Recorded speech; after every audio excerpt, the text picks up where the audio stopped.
Hi friends, welcome back to study classes.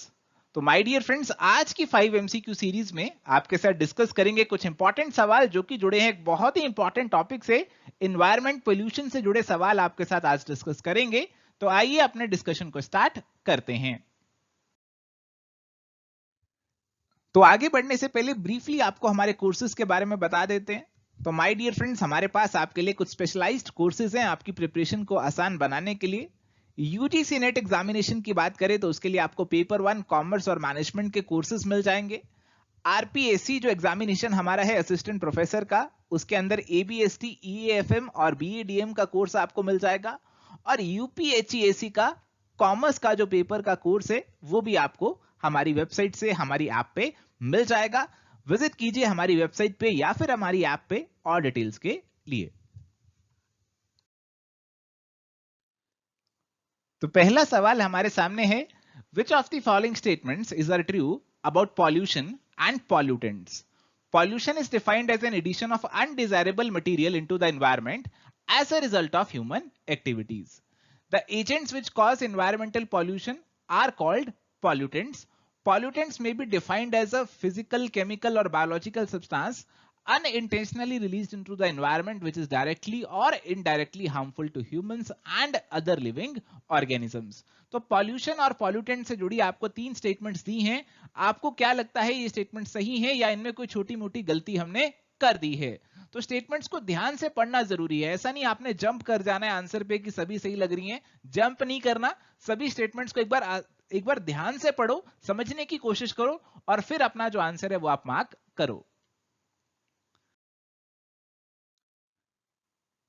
तो अगर प्यारे दोस्तों बात करें यहां पे पॉल्यूशन और पॉल्यूटेंट्स की, तो माय डियर फ्रेंड्स यहां पे पॉल्यूशन और पॉल्यूटेंट्स के बारे में तीनों स्टेटमेंट्स बिल्कुल सही दे रखी हैं। तो पॉल्यूशन का मतलब है कि हमारे एनवायरनमेंट में कोई अनडिजायरेबल मटेरियल ने एंट्री मार ली है। कोई ऐसा मटेरियल जो कि हमें रिक्वायर्ड नहीं था, हमारे एनवायरनमेंट के लिए जरूरी नहीं था, उसने एनवायरनमेंट में एंट्री मार ली because of the human activities. जैसे ह्यूमंस ने क्या किया, कार्बन डाइऑक्साइड का लेवल बहुत ज्यादा बढ़ा दिया। Agents which cause the pollution they are called pollutants. जिनकी वजह से पॉल्यूशन होती है उनको बोल दिया जाता है पॉल्यूटेंट्स। पॉल्यूटेंट्स को कैसे डिफाइन किया गया कि फिजिकल, केमिकल और बायोलॉजिकल सब्सटेंसेस।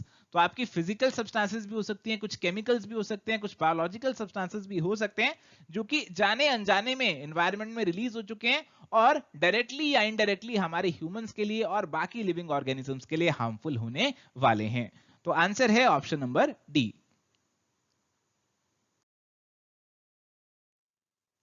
चलिए, तो सवाल यहां पे है, असर्शन दी है, hypertension is the direct result of noise pollution caused elevated blood levels for a longer period of time.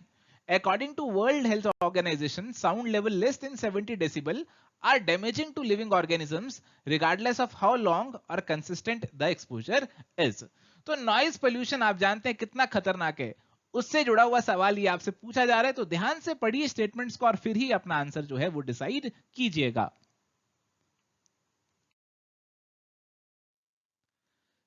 तो माय डियर फ्रेंड्स, यहां पे अगर हम बात करें असर्शन की तो बिल्कुल सही है कि नॉइज पोल्यूशन के कारण हमारा कहीं ना कहीं ब्लड लेवल बढ़ता है, ब्लड प्रेशर लेवल्स बढ़ते हैं और उससे हाइपरटेंशन के शिकार हम हो जाते हैं। रीजनिंग वाली जो स्टेटमेंट है ना उसमें गड़बड़ कर दी है, ये साउंड लेवल लेस देन लिख दिया ना, यहां पे गड़बड़ कर दी। डब्ल्यूएचओ ने कहा है कि अगर आपके ये लेस देन 70 डेसिबल वाली साउंड है ना तो ये कोई ज्यादा खतरनाक नहीं है, they are not damaging, they are not damaging to living organism. But अगर आपका साउंड लेवल जो है वो 85 डेसिबल उससे ज्यादा हो जाता है, 85 डेसिबल से ज्यादा हो जाता है, अगर आप ऐसी नॉइज को 8 घंटे तक कॉन्स्टेंटली सुन रहे हैं तो ये आपके लिए हानिकारक हो सकती है, हैजार्डस हो सकती है, ऐसा डब्ल्यूएचओ ने कहा है। तो आपकी रीजनिंग यहां पे गलत हो रही है, केवल असर्शन सही है। तो आंसर आपको पता है क्या मार्क करना है, ऑप्शन नंबर सी।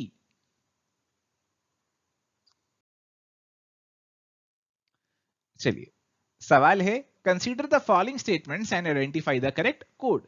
स्टेटमेंट 1 है, qualitative pollutants are those substances normally occurring in the environment which acquire the status of a pollutant when their concentration gets increased due to the activities of a man. Second statement है, quantitative pollutants are those substances which do not normally occur in nature but they are man made. तो हमारे पास pollutants को classify करने के अलग अलग तरीके रहते हैं, पॉल्यूटेंट्स को क्लासिफाई करने के ना हमारे पास अलग अलग तरीके हैं।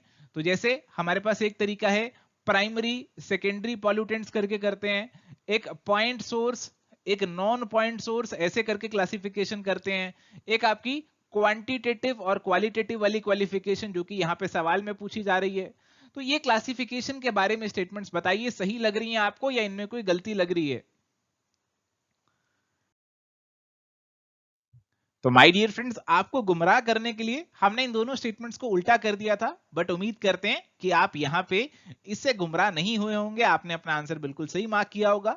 देखो यहाँ पे जो सब्सटेंसेस एनवायरनमेंट में नेचुरली अकर कर रही हैं, बट ह्यूमन बीइंग ने क्या किया, अपनी एक्टिविटी से उसका लेवल बढ़ा दिया, तो उसे हम क्या बोलेंगे, क्वांटिटेटिव पॉल्यूटेंट, कि उसकी क्वांटिटी इंसान ने बढ़ा दी तो वो क्वांटिटेटिव पॉल्यूटेंट होगी। जैसे कार्बन डाइऑक्साइड एनवायरनमेंट में नेचुरली प्रेजेंट है, बट इंसान ने उसकी क्वांटिटी बढ़ा दी। क्वालिटेटिव पॉल्यूटेंट आपके पास कौन से होने वाले हैं, ये आपके वो सब्सटेंसेस हैं जो कि एनवायरनमेंट में नेचुरली अक्कर ही नहीं कर रहे, ये मैन ने खुद बनाए हैं और ये एनवायरनमेंट को नुकसान पहुंचा रहे हैं, जैसे आपका डीडीटी है। तो ये आपका क्वालिटेटिव पॉल्यूटेंट है, एनवायरनमेंट की क्वालिटी को खुद खराब ये कर रहा है, नेचुरली नहीं है एनवायरनमेंट में, इंसान ने बनाया और एनवायरनमेंट को खराब कर रहा है। चलिए, तो यहां पे सवाल आपके पास है, consider the following list and identify the correct code.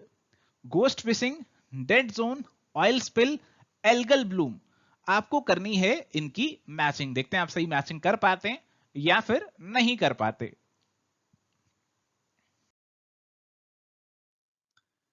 चलिए, तो घोस्ट फिशिंग की अगर हम बात करें, घोस्ट फिशिंग का मतलब है कि आपका जो फिशिंग गियर है जिसका इस्तेमाल करके आप फिशिंग करते हैं, वो आपका लॉस्ट हो गया समुद्र में, आपने समुद्र में फेंक दिया, छोड़ दिया उसे। तो अब उससे क्या होगा, देखो आपकी फिश नेट थी जिससे आप फिश पकड़ रहे थे, वो नेट आपने समुद्र में ऐसे ही छोड़ दी। अब क्या हो रहा है कि उसके अंदर अपने आप मछलियां फंसी जा रही हैं, अपने आप समुद्र के जीव जंतु फंसी जा रहे हैं। तो यहाँ पे आप फिशिंग नहीं कर रहे, ऐसा लग रहा है कि फिशिंग अपने आप हो रही है, कोई भूत फिशिंग कर रहा है, घोस्ट फिशिंग इसे बोला जाता है, और हमारे मैरीन एनवायरनमेंट के लिए बहुत हार्मफुल होती है। तो ये सारी टर्म्स जो है ना यहाँ पे, ये मैरीन पोल्यूशन से जुड़ी है। बाकी पोल्यूशन तो आप बहुत बार पढ़ चुके हैं, तो हम यहाँ पे मैरीन पोल्यूशन के बारे में ही डिस्कस कर रहे हैं। इसके अलावा अगली टर्म है डेड जोन। ये आपका समुद्र का वो लेवल है जहां पे डिसॉल्व्ड ऑक्सीजन बहुत ही कम है, ऑक्सीजन की मात्रा बहुत कम है और वहां पे जीव जंतु सरवाइव नहीं कर पाएंगे। ऑयल स्पिल का मतलब है कि आपका जो ऑयल है वो स्पिल कर गया आपके समुद्र के अंदर, आपका कोई शिप था उसमें से ऑयल लीक कर गया या किसी और कारण से समुद्र के अंदर जो ऑयल है वो रिलीज कर दिया गया, तो it is referred to as oil spill. Algal bloom का मतलब है कि आपकी एल्गी की पॉपुलेशन जो है वो आपके समुद्र में बहुत ज्यादा बढ़ गई है। अब एल्गी की पॉपुलेशन बहुत ज्यादा बढ़ जाए तो बाकी जो ऑर्गेनिजम्स हैं उनकी पॉपुलेशन को ये खतरा डाल सकती है। तो आंसर यहां पे बनेगा ऑप्शन नंबर ए का।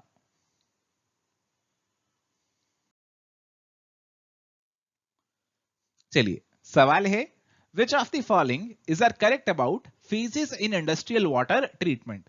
हमारा इंडस्ट्री का जो पानी है वो गंदा है, उसकी ट्रीटमेंट हमें करनी है, उसका जो पॉल्यूशन है उसको खत्म करना है, उसमें से पॉल्यूटेंट्स को निकाल फेंकना है, और उसके बाद ही इस पानी को हम समुद्र में डाल देंगे। अदरवाइज अगर एज इट इज हमने सारा पानी समुद्र में डाल दिया तो सारा जो पॉल्यूटेंट्स हैं वो समुद्र के अंदर मिक्स हो जाएंगे। तो सबसे पहले बताया primary phase, this is where some of the suspended solid particles and inorganic material is removed by the use of filters. फिर secondary phase involves the reduction of organic. This is done with the use of biological filters and processes that naturally degrade the organic waste material. Tertiary phase, almost all solid particles are removed from the water and chemical additives are supplied to get rid of any leftover impurities. तो industrial water treatment में ना 3 phases चलते हैं। पहला है आपका primary phase, फिर आपका आता है जी सेकेंडरी फेज, और फिर आपका आता है टर्सरी फेज। आपको बताना है कि ये फेजेस के बारे में सही लिखा है या फिर इनमें कोई गलती है। तो प्यारे दोस्तों, यहां पे इन सभी फेजेस के बारे में एकदम सही बताया गया। पहले फेज में आप क्या करेंगे, आपके जो बड़े बड़े पार्टिकल्स हैं, सॉलिड पार्टिकल्स, सस्पेंडेड पार्टिकल्स जो हैं, उनको छननी फिल्टर्स के थ्रू आप निकाल देंगे। सेकेंडरी फेज में आप थोड़े और बारीक पार्टिकल्स के ऊपर चलेंगे, आप जो है बायोलॉजिकल फिल्टर्स का इस्तेमाल करेंगे उनको निकालने के लिए, और फिर आएगा आपका टर्शरी फेज, और यहां पे आप क्या करने वाले हैं, आप वाटर से सारी इंप्योरिटीज को निकालने वाले हैं और उसके लिए आप केमिकल एडिटिव्स का इस्तेमाल करने वाले हैं। तो यहाँ पे आपकी सारी फेजेस बिल्कुल सही हैं। पहले आप क्या कर रहे हैं, नॉर्मल फिल्टर्स का इस्तेमाल कर रहे हैं, फिर आप बायोलॉजिकल फिल्टर्स पे आ रहे हैं, और फिर आप केमिकल एडिटिव्स पे आ रहे हैं, ताकि अब भी अगर कोई गंदगी बच गई है तो भी हम उसको निकाल फेंकें। तो सारी स्टेजेस बिल्कुल सही हैं। आंसर बनेगा ऑप्शन नंबर डी का। तो ये थे जी आज के हमारे डिस्कशन के सवाल। अब यहाँ पे आपके लिए होमवर्क सवाल है, इसका आंसर आपको हमें कमेंट्स के थ्रू बताना है। हमें इंतजार रहेगा आपके कमेंट्स का।